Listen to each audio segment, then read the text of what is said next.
On va lire dans Juges chapitre 10, le verset 1 à 2. Juges chapitre 10, verset 1 à 2. La prédication de ce matin est un peu spéciale, mais Dieu va nous aider à comprendre et à saisir les vérités qu'il a à nous dire encore ce matin. Juges chapitre 10, versets 1 à 2. Nous lisons: Après Abimelech, Tola, fils de Poua, on ne va pas dire Pua, mais Poua. En hébreu, c'est le U, c'est li-ou. Et puis Pua, ce n'est pas très beau non plus. Fils de Dodo, homme d'Issachar, s'éleva pour délivrer Israël. Il habitait à Shamir, dans les montagnes d'Éphraïm, ou la montagne d'Éphraïm. Il fut juge en Israël pendant 23 ans. Puis il mourut et fut enterré à Shamir. Amen. Deux versets qui parlent d'un personnage dont le nom est Tola. On ne parle pas beaucoup de lui d'ailleurs, même dans nos échanges en tant qu'homme de Dieu ou chrétien. C'est un texte qui est regroupé dans deux versets simplement et qui concerne cet homme. Mais j'aimerais que ce matin, on en parle un peu pour en tirer un enseignement pour nous-mêmes. Le titre du message ce matin: Ma grâce te suffit. Ma grâce te suffit. Tola est le fils de Poua, fils de Dodo. Ce n'est pas le dodo en français, hein? Je fais dodo. Non. Homme d'Issachar, la tribu d'Issachar. Le nom de son père, Poua, signifie splendeur, splendeur, ou également bouche. Celui de son grand-père, Dodo, signifie qui aime, qui aime. Le grand-père signifie qui aime et le père, splendeur. Avec de tels noms, on pense que quand Tola viendrait au monde, ou le bébé viendrait au monde, on lui donnerait aussi un beau prénom. Son nom Tola signifie vert ou ver des terres. Ver des terres. Waouh!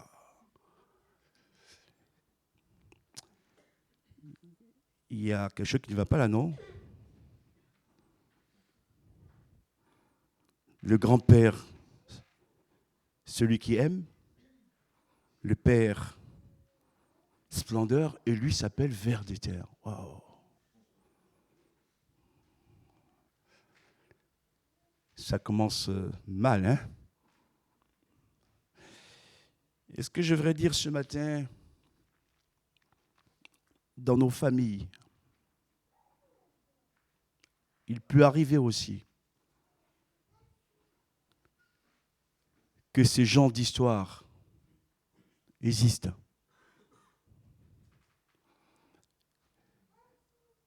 Au lieu d'être appelé celui qui aime ou splendeur, nous sommes nommés Tola, ver des terres. En plus, ce n'est pas nous qui avons décidé. Ce sont les parents qui nous donnent ce nom qu'on va porter toute notre vie. Peut-on dire que ces bébés étaient désirés? Encore aujourd'hui, des personnes posent ces questions. Est-ce que j'ai vraiment été désiré par mes parents? Quelle est ma place dans la famille? Comment vais-je évoluer? Premier point de ce message: je ne suis qu'un vase, qu'un verre, pardon. Un vase, c'est encore mieux. Je ne suis qu'un ver des terres. C'est un nom qui est lourd à porter. Parce que quand on vous appelle vers des terres, ça ne fait pas plaisir, mais c'est votre nom. Vous n'avez rien demandé et vous portez ce nom parce que vos parents vous l'ont donné. Et à force, ça crée en vous une image négative. Une image négative. Imaginez un petit enfant qui s'appelle Vers des terres à l'école, parmi ses camarades. Il va être le souffre-douleur. Mais des fois, c'est la vie qui est ainsi. On ne peut pas dire qu'on l'appelait ainsi avec enthousiasme. Quand on dit Tola, ça doit être suivi de moqueries, etc. Et il a dû endurer tout cela. Il n'a rien demandé, il n'a rien cherché. Et pourtant, à cause de son nom, ceux qui vivent avec lui le traitent difficilement, avec même mépris. Et dans la Bible, seuls 2 versets parlent de ces personnages. On a d'autres Tola dans la Genèse, mais celui-ci dont je vous parle, il n'y a que 2 versets qui parlent de sa vie. 2 versets. Comme si votre vie était résumée en 2 lignes. En 2 lignes, ou à 3 lignes, 4 lignes, mais pas plus, pas plus. Donc c'est un homme qui a connu le mépris. C'est un homme qui a été rejeté à cause de son nom. Et même parfois, certains iront jusqu'à dire, mais Tola est maudit, c'est la malédiction. Je ne suis pas né sur la bonne étoile. Et les gens parlent et parlent et parlent. Mais lui, pour lui, c'est une réalité, une forme de souffrance morale qu'il connaît. Mais il est là. Il est là. Et je m'aurais dit que ceci. Malgré toute cette souffrance, ce nom lourd qu'il porte, à aucun moment, l'esprit de suicide ne l'a effleuré. Amen. Tola continue de vivre.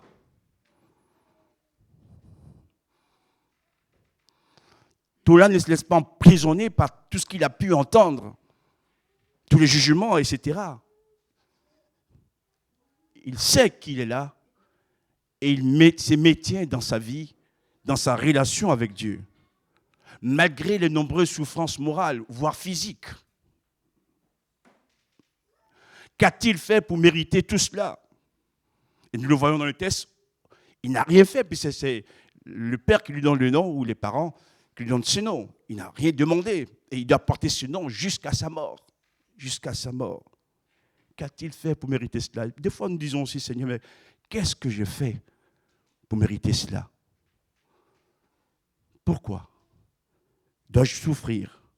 Pourquoi tant de moqueries? Pourquoi tant de jugements à mon égard? Je ne suis pas apprécié. Et nous arrivons au 2e point de ce message. Mon lieu de vie s'appelle Épine.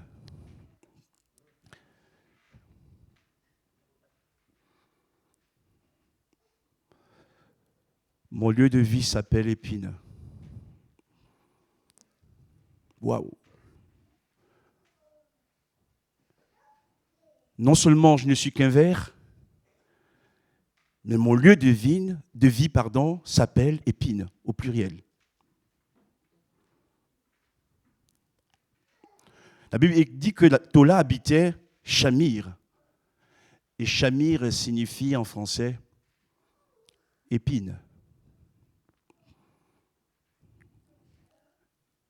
Mon lieu de vie s'appelle Épine. Waouh!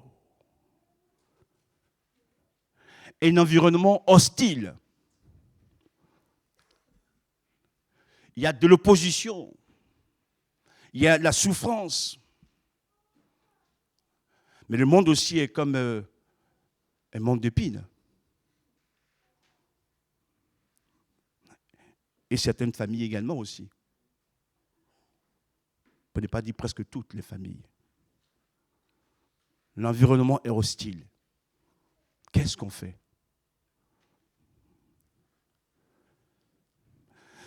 Mais c'est là, dans ce milieu, où il a reçu ce nom difficile. C'est dans ce lieu qu'il sert Dieu. Et c'est dans ce lieu qu'il va après mourir. Et il sert Dieu, nous dit la Bible, pendant 23 ans. Et ce que le Seigneur m'a mis à cœur pour certains ce matin, c'est que malgré l'opposition, l'hostilité, le nom qu'il porte, il n'a pas fui. Gloire à Dieu. Parce que des fois, on pense que le bonheur est ailleurs. Voilà. Et comme on dit souvent, l'herbe est plus verte chez le voisin.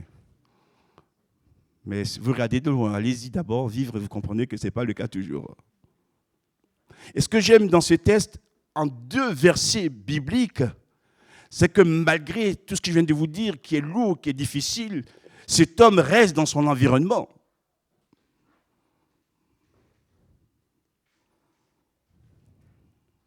Il est resté fidèle à Dieu et ne s'est pas laissé arrêter par toutes les épreuves qu'il va affronter. Et ce matin aussi, j'aimerais dire à quelques-uns parmi nous, rien ne sert de vouloir changer de lieu de vie. Vaut mieux être parfois dans les épines avec Dieu que être dans le vert pâturage sans Dieu. Parce que Dieu s'occupera de toi. C'est Dieu qui taillera les épines à ta place, qui les cassera également pour que tu puisses traverser. Et des fois, on a voulu changer, on a voulu prendre une autre orientation. Et ce qu'on vit aujourd'hui est pire que ce qu'on vivait il y a quelques années en arrière.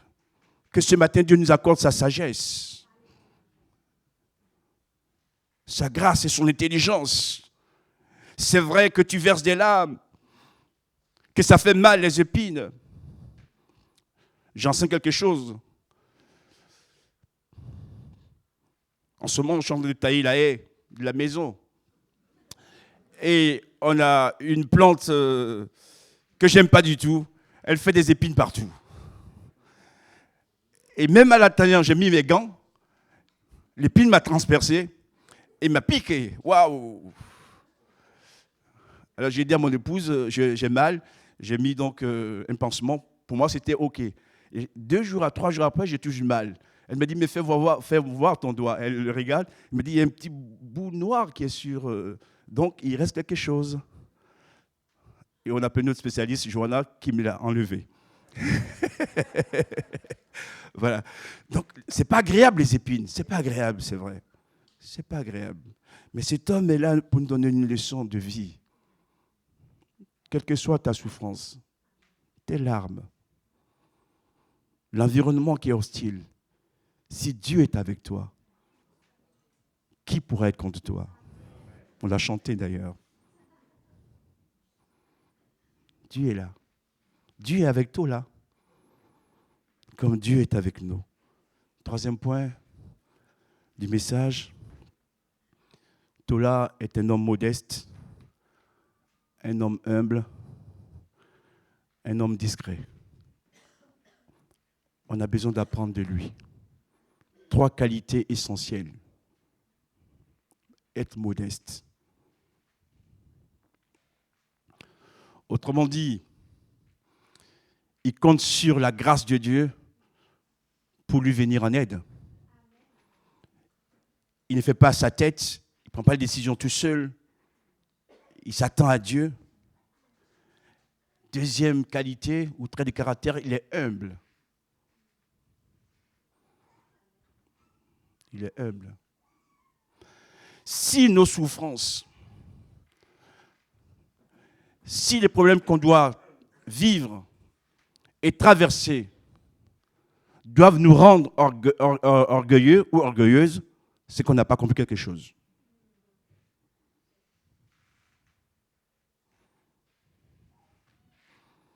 Parce que Dieu résiste aux orgueilleux, mais il fait grâce aux humbles. Et surtout quand on est dans la souffrance, il faut qu'on ait un cœur humble. Pour que Dieu vienne nous secourir. Et cet homme est resté modeste, humble. Et troisième trait de caractère, qualité, il est discret. Ah, certaines personnes, vous imaginez pourquoi je souffre tant? C'est la faute à mon père, il m'a donné le mauvais nom. Vous allez voir le psy qui va dire « Waouh, mais c'est vrai, c'est la faute à ton père, toi tu es pour rien. » On reporte la faute sur les autres toujours, sans qu'on veuille assumer. Mais ici, que nous montre tout là, même si on peut leur donner ce prénom qui n'est pas extraordinaire, il n'a accusé personne. C'est sa destinée. Il accepte et il compte sur Dieu pour lui venir en aide. C'est pourquoi j'ai intitulé le titre de ce message « Ma grâce te suffit ». La grâce de Dieu nous suffit. Il ne fait pas des histoires à sa famille, ni à son environnement. Il accepte et il compte sur Dieu pour l'aider à avancer. Alors, peut-être que des fois aussi, tu n'as pas la guérison ni la restauration parce que tu es dans un mauvais état d'esprit. Ce matin, que l'Esprit de Dieu te touche et t'éclaire.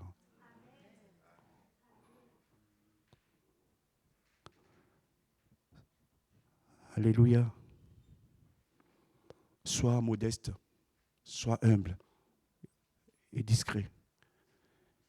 Je termine cette partie. Discret pourquoi? Ne va pas raconter toute ta vie à tout le monde. D'accord?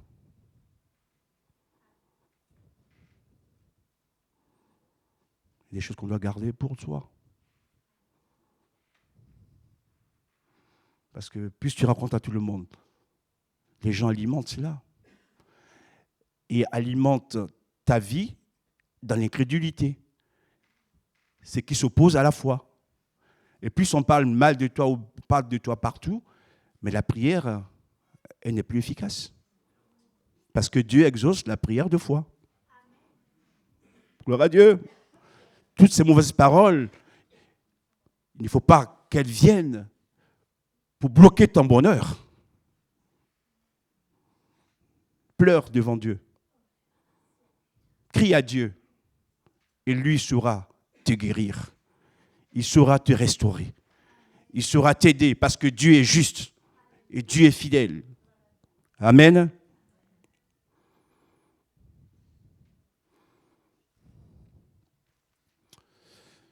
J'aurais pu vous lire le chapitre 9 également de Juges. Il y a près de 57 versets qui sont consacrés à Abimelech. C'était le prédécesseur de Tola.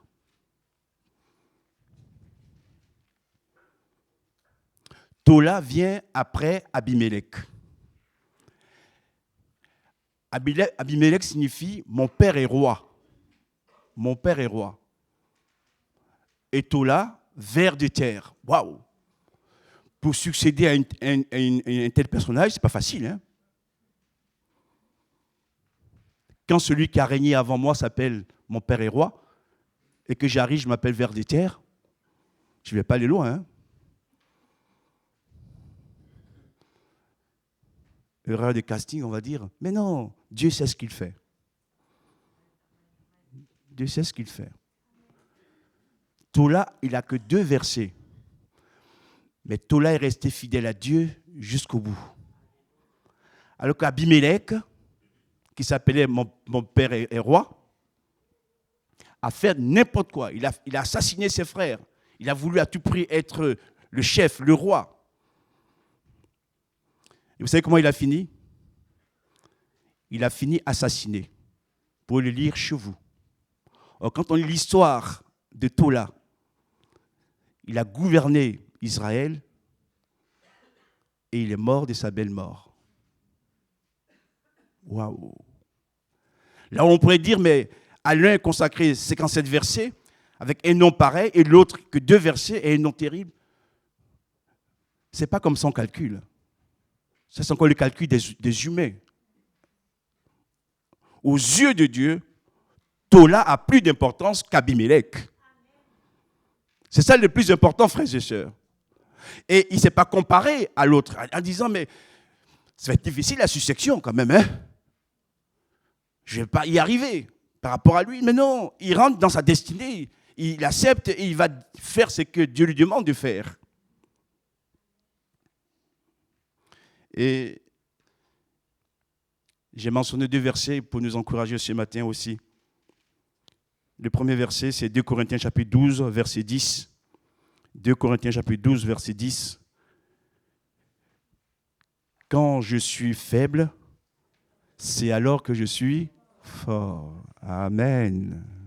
Waouh. Quand je suis faible, c'est alors que je suis fort. Ça, c'est la parole de Dieu. Ce n'est pas la parole du monde. Hein. Parce que dans le monde, il faut toujours écraser les autres. Est-ce que j'aimerais dire ce matin aussi à quelques-uns? C'est que des fois, Dieu permet la faiblesse dans notre vie pour qu'on apprenne à dépendre de lui entièrement. Parce que quand on a un peu de force, on se croit, on roule les mécaniques comme on dit. Non, mais quand on est faible, on sait que si Dieu n'intervient pas, on est perdu. On dépend de lui. On a de l'ardeur dans la prière, on cherche sa face. Et deuxième pensée, toujours dans 2 Corinthiens chapitre 12, le verset 9. Ma grâce te suffit, car ma force s'accomplit dans la faiblesse. Ma force ou ma puissance s'accomplit dans la faiblesse. Et je m'aurais dit à quelques-uns encore ce matin,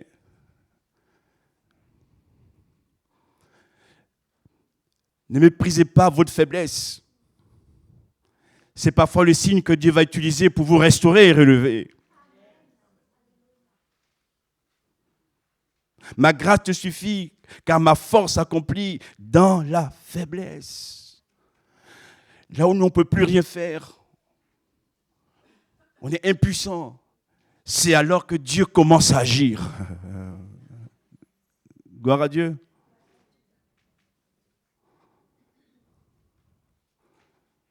Je me rappelle cette histoire. Quand j'étais étudiant à Bordeaux, vous savez que les étrangers doivent avoir des cartes de séjour.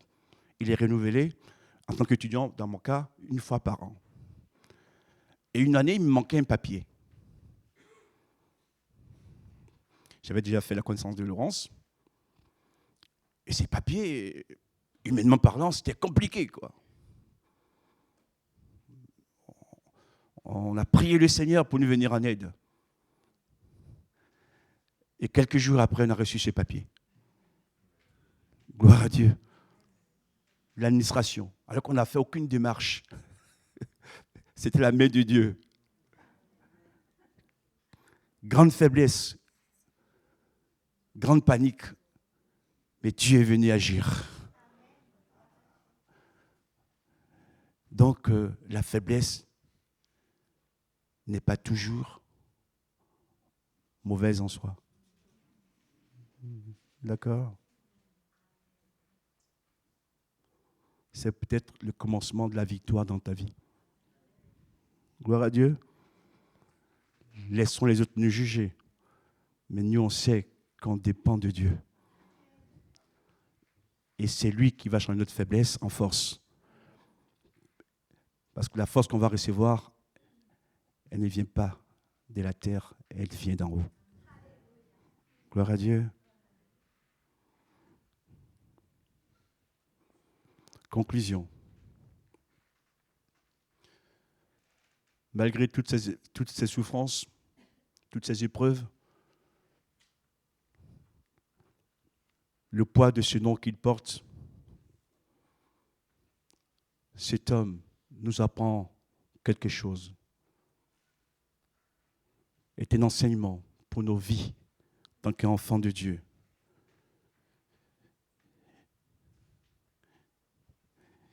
Cet homme s'est rendu disponible entre les mains de Dieu. Je porte un nom qui est lourd. Je souffre. Mais cela ne m'empêchera pas d'être disponible entre les mains de Dieu pour qu'il fasse de ma vie ce qu'il veut. C'est beau, hein? Il n'est pas là à pleurer, à dire oh, c'est fini pour moi. Non. Il va se rendre utile aux autres. Il va se rendre utile au peuple de Dieu. Il aurait pu s'enfermer, s'isoler dans son coin, à pleurer tout le temps. Mais en comptant sur la grâce de Dieu, Dieu va le restaurer, le relever. Et il est entre les mains de Dieu un instrument. Frères et sœurs, la finalité de nos épreuves, de nos combats, c'est pour qu'on devienne entre les mains de Dieu des instruments pour sa gloire. On va s'ouvrir aux autres et ne pas s'isoler, s'enfermer. Il est l'instrument de Dieu pour sauver Israël, tout Israël. Revenons au texte qu'on a lu. Il est dit, après Abimelech, Tola, fils de Poua, fils de Dodo, homme d'Issachar, que fait-il? Se leva pour délivrer Israël. Je vous donne là aussi un enseignement, un conseil. Malgré tout, contre vents et marées, cet homme, que fait-il? Il se lève. Il ne laisse pas les problèmes l'enfoncer, l'éloigner de Dieu. Et il va se lever, puis il prend la victoire. Et je voudrais te dire aussi, mon frère et ma soeur, bien sûr que Dieu fait tout, que Dieu est avec nous. Mais ta position de foi compte aussi pour la victoire dans ta vie. Ce n'est pas en dormant, en restant assis que Dieu va agir. Lève-toi avec le peu de force que tu as. Et il a une ambition, un désir de sauver les autres. Wow. Avec tout ce que j'ai vécu dans ma vie, tout ce qu'on m'a dit, je dois prendre du temps pour moi. Et il sera long, jusqu'à ma mort. Hein. Donc les autres pouvaient entendre. Non, il n'est pas centré sur lui. Il n'est pas enfermé, il ne s'isole pas, il se tourne vers Dieu et Dieu lui donne cette possibilité d'aller aider les autres. Vous comprendrez, frères et sœurs, et je n'évite personne en le disant, et je suis un humain comme vous aussi. Quand on est dans cet état d'esprit, on râle moins. D'accord? On ne laisse pas l'ennemi venir nous dire, mais tu es maudit, tu ne vas jamais arriver. Hein. Non. Même au sein de la souffrance, au sein du mal ou de la maladie, Dieu peut encore accomplir sa puissance. Amen. Il s'ouvre aux autres, il s'élève pour délivrer Israël. Je termine. Pendant 23 ans, il va être le juge d'Israël. Le juge, c'est le chef, le gouverneur. Waouh. Je croyais que depuis sa naissance, il était condamné. Il n'arriverait jamais à rien. Il n'y a aucune possibilité de changement dans sa vie, d'ascension sociale, comme on dit. Il est né avec un terrible nom. Oh, lui, jamais ne sera un chef. Hein. On a tout compris, quoi. Frères et sœurs, Dieu me parle aussi. Malgré tout l'environnement hostile, son état de vers des terres, il est devenu le chef d'Israël. Wow. Il n'y a que Dieu qui peut faire ça. Mais ce qu'il a fait pour toi là, il peut le faire pour toi aussi. Gloire à Dieu. Ne laissons pas les hommes mettre une croix sur notre vie. Oh, toi, jamais tu n'arriveras. Jamais tu seras guéri. Jamais tu auras ceci. Avec le nom que tu portes. Non. Malgré tout cela, Dieu peut faire de toi un homme, une femme digne. Amen. Là où le diable vient nous enlever nos dignités, Dieu nous redonne notre dignité.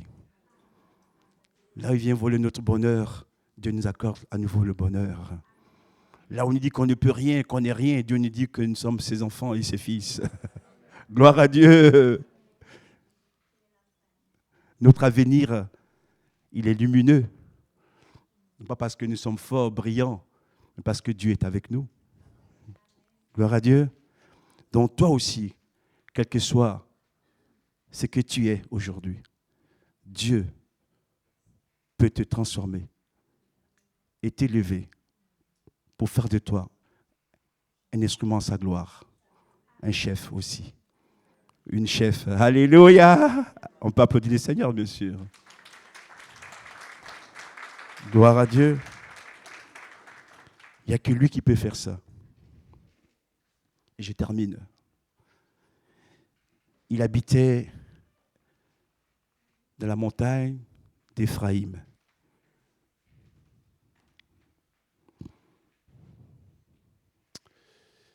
Éphraïm signifie fécond. La montagne est féconde. Il était entouré d'épines, mais Dieu l'a placé sur une montagne cependant.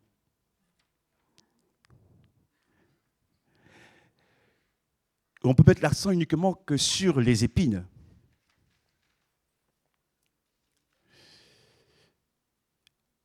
Sur Shamir, cherchez le nom en hébreu, Shamir. Mais malgré tout, il y a comme un secret qui est là, qui est caché.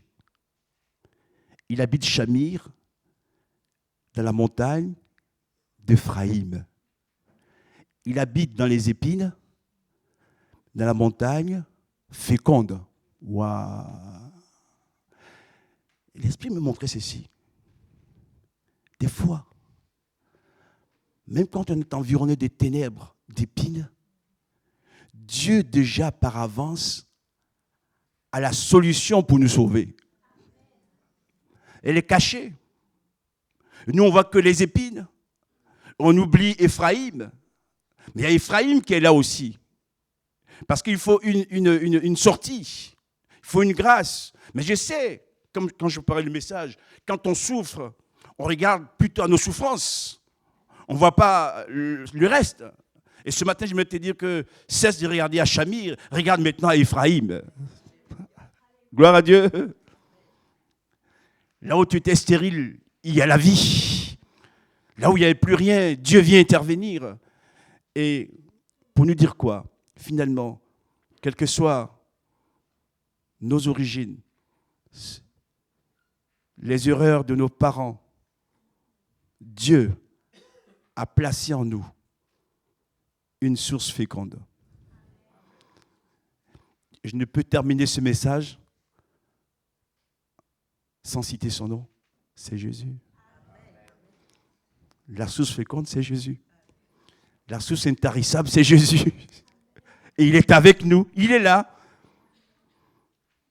Caché, mais il est là. Et en plus, il est sur la montagne. Que ce matin, Dieu nous donne de prendre de la hauteur, de nous élever par l'action de son esprit et qu'il guérisse toutes nos maladies, nos cœurs brisés. Et comme tout là, il fasse de nous des instruments, des guerriers, des guerrières pour sa gloire. Merci pour ta parole. Merci parce qu'elle nous fait du bien. Elle nous enseigne, elle nous corrige, elle nous restaure. Et ce matin, avec mes mots, j'ai pu communiquer ces messages, mais je sais que c'est par ton esprit que tu peux toucher les cœurs. Viens ce matin visiter les uns les autres. Viens nous montrer qu'avec toi, tout est encore possible. Seigneur, je loue ton nom. Je te rends grâce. Toute la gloire t'en soit rendue. Au nom de Jésus. Amen.